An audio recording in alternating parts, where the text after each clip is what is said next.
engkau yang ketua cawangan, kau ni apa kau buat? Budak-budak kampung ni tanya nak minta itu minta ini, kau pergi buat report, dia buat apa? Sebagai ketua kampung kan, ataupun pemimpin-pemimpin yang ada dekat situ, kalau budak-budak mengadu, kau selesaikanlah, bukan kau report apa yang dia adu.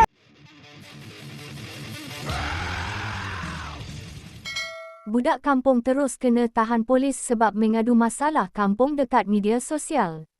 Itulah yang dapat disimpulkan dari kenyataan Aceh Boceh apabila pelawak ini mendedahkan konflik yang pernah berlaku di kampungnya, iaitu di Kampung Usahajaya Labis Segamat, berhubung pilihan raya negeri Johor yang bakal berlangsung Sabtu hadapan.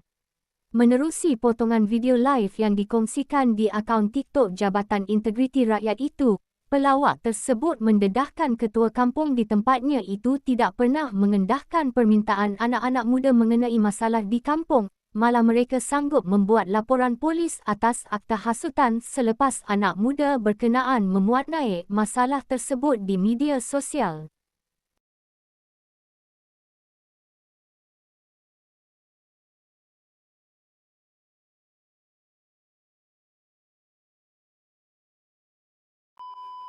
Betul.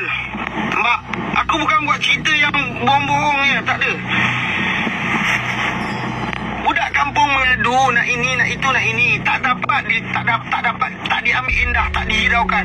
Bagi tahu dekat media sosial, di reportnya media sosial tu atas hasutan.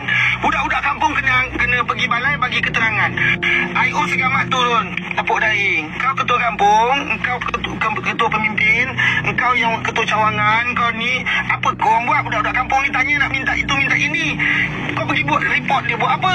Sebagai ketua kampung kan, ataupun pemimpin-pemimpin yang ada dekat situ, kalau budak-budak mengadu, kau selesaikanlah, bukan kau report apa yang dia adu.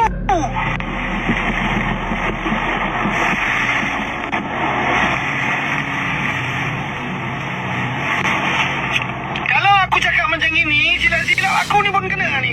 Kau tengok. Kita bercakap pasal kekurangan yang di situ yang terlalu obvious. Subscribe with notifications on.